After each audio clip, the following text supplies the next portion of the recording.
Hey guys, welcome back to Fiona's Universe, or welcome if you're new. Fair warning, I'm not going to be filtered during this video because I frankly don't care.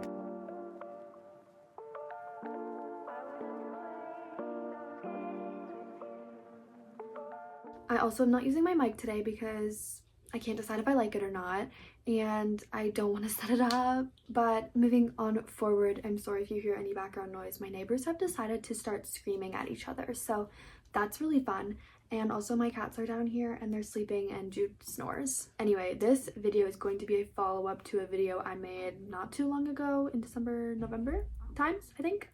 And it was a AuthorTube hot takes video. This one's gonna focus more on like author pet peeves-ish, but there is gonna be some that are AuthorTube related, so bear with me. Also, please bear with me because I know everyone has their own opinions about certain things, and I have pretty strong opinions on some topics, and if you've seen that other AuthorTube pet peeves hot takes video, you will know that already. I got a lot of like nasty comments on that video, which is weird because my delivery of it wasn't like rude or saying anyone was doing anything wrong. It is all stemming from personal preference for me when I watch AuthorTube creators and what I find to be motivating or demotivating, and also what I find to be intriguing and interesting and hold my interest and all that jazz. Like, certain types of content just really bores me and I don't find it to be helpful in any way, shape, or form. But with that being said, we're not just talking about content on AuthorTube today. We're just talking about ideas, things that bug me, my opinions. And with that being said, you don't have to agree with me. You can feel free to converse about your own opinions, or if you agree with me, disagree with me, just please do it in a respectful way, because I had a few people in the last video, specifically one who is well loved in this community. I'm gonna say he is smaller than my channel, but I think more well known, and he got blocked. I actually liked his channel before that comment about how I was, what was the word he used? Oh, out of touch, because, quote, we shouldn't need to have a reason behind making content. We just do it for ourselves. You do it for your bank account, sir? You do it for your bank account. Okay then. He also went into depth about how making AuthorTube videos shouldn't necessarily have to have reason behind it, like I said, and I just don't get why then. Like, you don't want to help other people out, you don't want to share your ideas, you're not doing it because you love it. Like, he basically made it sound like not everyone needs to have an incentive to create content, we just do it to keep track of our own progress. I'm like, okay, but you're doing it for money then. Money. Anyway, that's again my personal opinion on that, but I wish I could read the comment to you. However, it's been deleted for several months now. It did definitely send me into a sort of spiral, that video, and all the comments I got and stuff about how I have these opinions and how I want to keep going forward with my content because it's what I like to watch. Like, for example, the transparency of me sharing my books and my opinions on writing in general, like that we're about to get into. So I really hope that you enjoy this video, you find it entertaining, and also you feel the freedom to share your own opinions in the comments, as always, and I can't wait to get on into this. Originally, I was gonna do a video today where I read my old projects to you guys, but unfortunately, I discovered when searching for said projects that I don't have access to them anymore, so that was really disappointing, and I guess that kind of leads into my first point, which it really doesn't, but it has to do with experience. I'm also currently in 59,000th place for the Sabrina Carpenter concert in Toronto, so it was at 68,000 before, so we've almost gone down by 10,000 in line. Please pray for me. I've never been to a concert before, and it's one of my goals this year, and I would love to see Sabrina. I love her so much. Okay, into the video now. Let's talk about author reliability, both on AuthorTube and outside of AuthorTube. I have noticed with the people who, you know, promote themselves as authors on here that there's a certain like snark that certain people get when they get published or when they publish themselves. And it's just so icky to me. They almost formulate their worth around their ability to get published. And that's just something I'm definitely going to get into further. But it's something that really bothers me. In my opinion, your sort of value as a helper, I don't know the right word other than helper. I need my synonyms app. Almost like your value as an educator with writing, if that's your aim of your channel, is to help other people. And for example, sell your manuscript critique services. I do think it is way more valuable to have experience in writing than it is to, you know, have a book that's self-published or have a book that's any way published. I mean, like, I feel like there's a lot of worth placed upon publication, and I personally would rather have somebody revise my manuscript who has written 10 books than who has one that's published or on the road to being published, and that's like their whole content online. I feel like I'm already not making sense, but like bear with me while I try and explain myself. So with the publication stuff, like honestly it's just disheartening, I think, for viewers to see someone's entire value as a writer be placed upon publication, because it is such a grueling process and a lot of us are not ready for that. And also I do find that it kind of gives me an ick towards that author, because even like on TikTok or other social media platforms, when I see other authors that are just super focused on, you know, I want to be an author, I want to be a published author, I want to be a published author. Okay, but do you like really love writing? Like, is that why you want to be a published author? Or are you doing it for ulterior motives such as monetary reasons or fame? Or, you know, when those things are fixated upon too heavily in the process of being a writer and a good writer, I feel like it kind of skews someone's reliability as a like creator, to be honest. I'm not saying that you have to have written like dozens of books to publish a novel. I don't care what you do. I do, however, think, like I've said before, a debut novel does not equate to first novel, and I don't think first books should be published. I'm sorry, I don't think they should. If it's the first book that you've finished, that's a amazing accomplishment. I can't curse, but you'll get the picture. However, I do think writing books, like, it's such a difficult thing to master, and you have to have done it multiple times for it to be a quality end product that you're going to be proud of in the future too. Obviously, I'm proud of books such as like Partial Stars or Saturn's Sun that I wrote when I was 16, 15 years old, but comparing it now to my writing that I've written, you know, 10, 11 books, it's not even comparable, you know, because I don't know, I would just so much rather my present day works be out in the world and have that be sort of how I portray myself, and the skills I've learned through the entire journey can help me to help other people. Anyway, the toxicity around like publication, and like, I know you have to be super passionate about publishing your project in order to actually see it through to the end, because it's such a, like, honestly a hard process. But I don't know, it's this certain difference that I see in some people where they only care about publishing, and like not just publishing but success. And like, don't get me wrong, I'm a Slytherin. I would literally do anything to get my books out there and people love them and read them, but at the end of the day, it's the actual book that's what matters, and it will speak for itself if it's quality and good and something that you've put a lot of time and effort into. So yeah, it has to do with reliability and kind of just giving me the ick personally when it comes to those people who are addicted to the whole publishing stuff. But I don't know, it's a very fine line, right? Because I'm obviously making content about publication when that's the steps I'm taking. I've taken those steps before as well, but just, I don't know, personally I keep an eye out for red flags. And with a final comment on this, I definitely don't think you have to be a published author to be a reliable source for writing tips, writing advice, or anything of the sort. I think you can totally do all of that just based on experience and dedication and passion.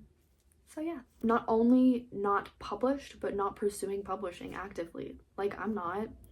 I just write because I'm in school. I don't have the time to be dedicating myself to publishing. I've done it before. look where I am now, the same place, but with multiple more books written. So, you know, again, becoming a little bit redundant here, Fiona. That's just what I believe. Okay, moving forward to the next one. Actually, I was gonna do the using it as a record type thing, like I had mentioned with that person's comment on my previous video, but I think I just really want to talk on this next point, and it has to do with original ideas. No, we're gonna talk about an authortube point, which is using your channel as a record. I definitely believe in the concept of like a digital diary, or, you know, dedicating a channel to recording your own progress for yourself and others, and showing the vastitude of a journey of an author, a writer, a student, you know, anything. You can even just do it in your everyday life. A lot of people do, you know. But where it becomes an issue for me personally as a viewer is when I'm seeing certain creators who hop on their camera and say, I'm at 50,000 words, I'm at the midpoint of my story, I'm feeling pretty good about it so far, and then they go on a little bit more about, you know, I'm struggling to write this one scene. They don't say what the scene is. I want about 10k more words. That's not interesting, nor is it providing value to your viewers who are sitting down, taking time out of their own day to watch your video. This is Fiona editing this. You don't want to see my full face right now, I promise you. Anyway, I wanted to quickly come on here and say this only really bothers me if it's this person's full-time job and they get like all of their money from their channel, you know what I mean? Like if it's just a smaller channel that I've like stumbled upon and they just like have a video that doesn't really vibe with me because it's just very record like how I just described, I'm fine. I just won't watch any more of their videos. But if it's more like, oh, this is like their job and like a lot of people are relying on them for good content, it really does bother me. Just wanted to make that disclaimer because I don't care what people do on their channel, and I personally as a viewer just won't continue watching their videos. But when it's somebody who's clearly very reliable in the industry and I see this kind of thing from them and they're making a lot of money on it, it does bother me. Okay, that's enough yapping. I'm not saying you have to be crazy in-depth about stuff like certain creators.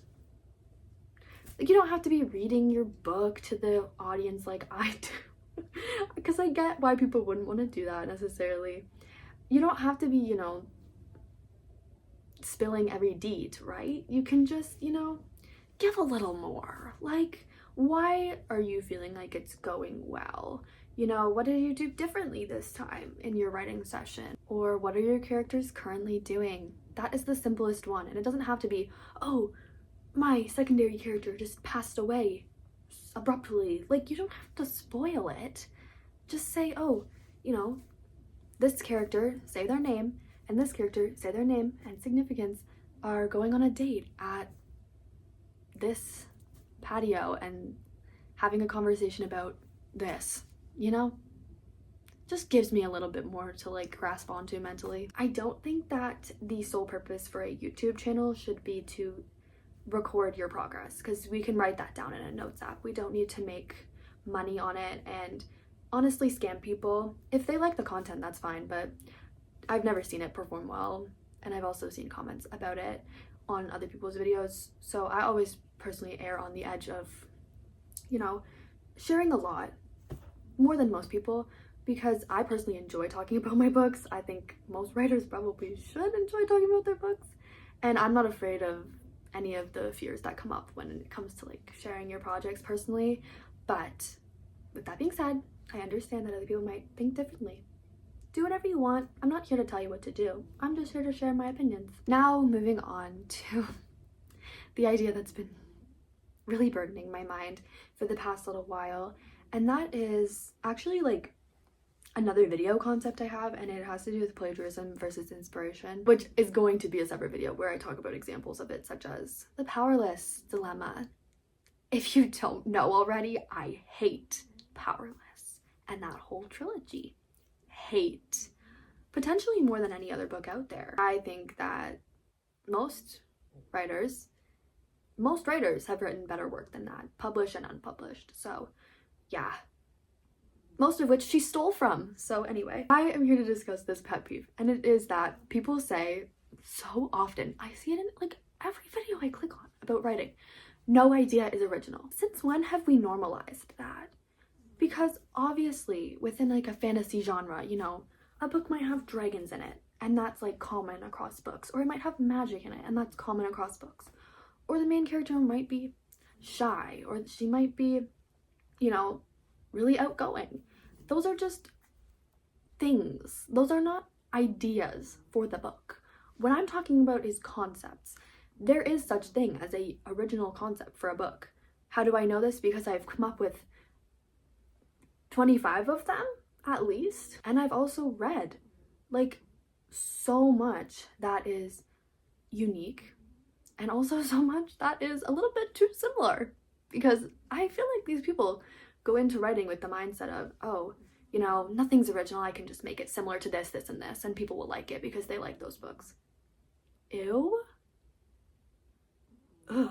Like, yes, when you write it yourself from your own brain, it's going to be different than those books. It's not plagiarizing necessarily, unless you're taking specific events or specific words or anything. But, like, I just don't really like that whole mentality. And honestly, I've also noticed, like, within the book industry, people are getting a lot too comfortable with reading the same thing over and over again. For example, the structure of a challenge within a fantasy series or a fantasy book where there's, you know, the first trial and then the second trial and then the third trial. And obviously the main character makes it out alive. We saw this first in like, well, probably way back in like ancient books, but like the example that springs to my mind that I've read first was Harry Potter and the Goblet of Fire. But that makes sense with the plot of the series, why that's there. Where I think a lot of people are implementing this idea and so many other ideas is because they have a idea for a romance or a character or a world, and they need a plot, and that plot is very easy to write, to come up with ideas within.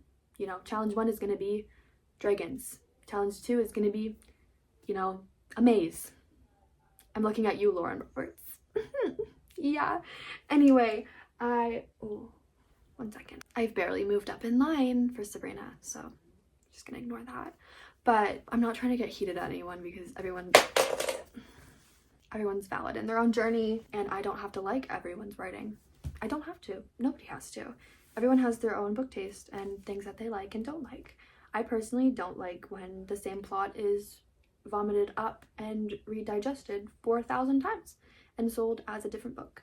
I also don't like the idea of there's no such thing as an original idea, because yes, there is, and that's the books that really stand out to me. There is, of course, such thing as like inspiration. Like, for example, when I'm, I don't know, listening to the song How to Train Your Dragon, the idea of my fantasy world pops into my head. It's nothing like the world of How to Train Your Dragon, but it's just inspiring, you know? Or for example, like being informed by like Greek mythology and writing a book with some of those characters, or, you know, scenarios in it, but it's a completely original work. That's not what I'm talking about. That's like perfect in my eyes. Or for example, getting a book idea based on something you've read. Like one time I was hearing about a book about someone who, this was like a really awful example, actually, I don't think I can say that, but there was like a really dark situation going on for one of these characters, and it sparked the idea for my book, An Ode to Amity. I explained it more in those videos, but yeah, just a character, one small thing, a character's motivation in life, gave me an entire book idea that had nothing to do with that other book, if that makes sense. That's what I would call inspiration, but it is still an original idea. So I just really don't like hearing there's no such thing as an original idea, because that's not true. Even with characters, like, yes, certain characters are going to have certain archetypes or traits that are similar to other characters. For example, my character Envy is confident like Katniss Everdeen, you know, but she's not the same person as her, because just like people, characters are individuals, and if they're not, you didn't do a very good job of writing them. Anyway, that one is like really massive for me, and it always feels like a kick in the face every time I hear somebody say there's no such thing as an original idea. I just don't understand it. And you know, you can disagree with me, but this one is one that I'm very firm on. I'm eating my crummy gummies. Also, as a sort of disclaimer, I'm not dissing anybody for having trials in their book. Like, that was just one example. And like, one of my favorite books I've read in the last year was Phantasma, and there's trials in that. They're centered around like hell and devils and like the 7 deadly sins, I believe. Could be wrong about that, but I loved that book. Yes, it paid some similarities to like Caraval, which I hate, but like the challenges themselves were very unique and based around a theme and had, you know, religious connotations, and they had consequences, and they had importance to the final outcome of the plot. And it wasn't just the main character wins the challenge, it was, oh, a discovery happens about a different thing and something else that I can't say. But I loved that. Like, no shade if you have that in your books, like, whatsoever. I just see it regurgitated a lot, and I feel like it's become sort of a mold for certain fantasy projects. And I think anything can be done well because you can add your own original flair. Okay, here's the next one, and it is completely forgot. Oh, self-inserting into characters, personalities and stuff. Okay, so I find it so obvious in reading and in viewing authors when self-inserting is occurring. And honestly, I think it's just a thing that newer writers do, and that's fine. I did it when I was, 11, 12, writing my first books. That's how we inform our main characters in the beginning stages is, oh, my own personality traits are like this, and my own physical description is like this. And it is a very good, practice even to do that separately from your writing, just to learn how to establish a character, because you know yourself better than anyone else. But I do think it kind of shows, if you do that, within your writing, that you don't know your characters very well. They're not fleshed out, and they're not their own people. Because honestly, while every character secretly is me, because I'm the person behind it, they are all so different. And my main characters specifically, after writing, I haven't written one book, right? I've written 11 roughly, so all of those main characters have to be different from not only me but one another. And it's really taught me how to spot when that doesn't happen. For example, I love Frida McFadden's books, don't get me wrong, and she's a really good writer, I think. I don't think anyone's perfect by any means, but I think that her main characters are all the same person, and they're all her, because I've read her author bio as well, and her voice comes through in it, and it's the tone of every single one of her characters. And that's fine, because thrillers are a lot less important when it comes to characterization, in my opinion. But that's just something I've noticed, and I've noticed it a lot on authortube as well, when it's I don't know, I think a little bit too much influence of a person's personal life goes into their character. And honestly, sometimes you have to write about experiences you've had and stuff, but I think it can happen through the eyes of someone completely different than you. And I don't know, that's just one thing. I think it's a pretty common thing in the author spaces. We don't want to self-insert too much. Every one of my main characters has something to do with me in a way, oh, they're vegetarian, or oh, maybe they have brown hair. I don't know. Or maybe they've gone to university for English. I don't know. I'm not saying I don't include any elements of myself, because obviously I do, but it's more hi, my name is Fiona. I have a twin sister, and I grew up in a small town, and I love books. That's what I would do when I was 10. I'm not saying Frida McFadden does that, by the way. I'm not saying that. That was an exaggeration. I'm not saying anyone does that necessarily, but I tend to pick up on things. Let me know if you pick up on it too. When a little bit too much consistency is going on between main characters, or not enough differentiation is going on between every character. Or you can see the person using their character as almost a means of escapism, I guess, which is fine. But if it's guys, I don't know. I'm done. I'm done. Sometimes I've spoken too much. This is one of those times. I'm gonna get my other gummies. These ones are weird. They're good though.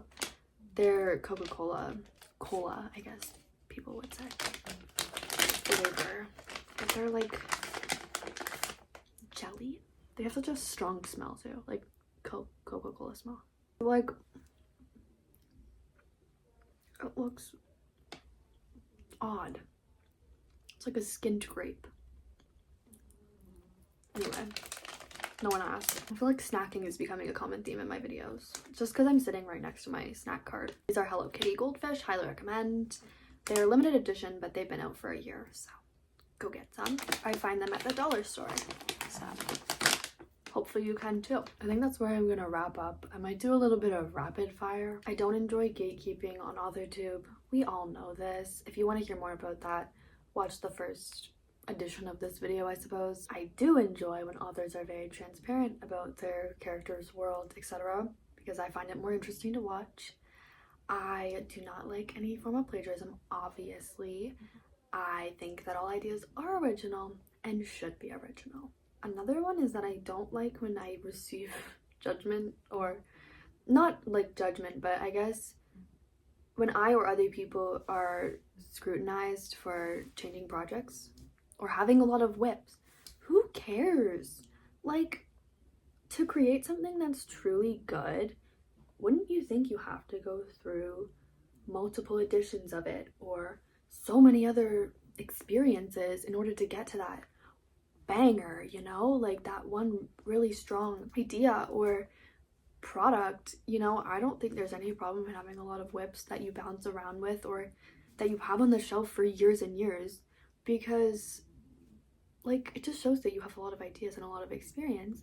And also, I personally am like a mood writer, but to the extreme. Like, once I lock in on a project, I'm locked in, and I don't do it just because of, you know, being dedicated or being what's the word I'm looking for? Disciplined.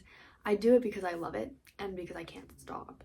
So maybe the case is that just for one of my other whips, it's not like hitting like that right now.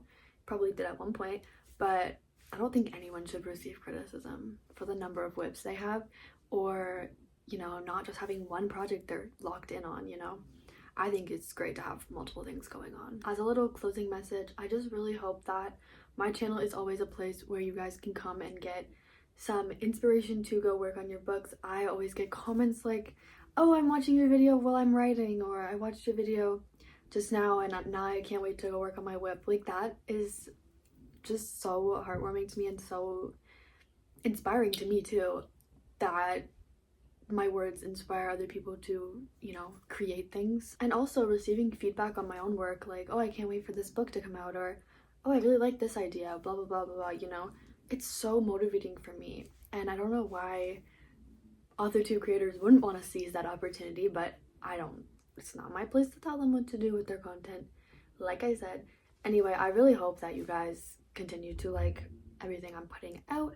And with that being said, with the last video getting a lot of criticism about this topic, I hope that nobody is like angry at me, even though I haven't said anything that should anger anyone.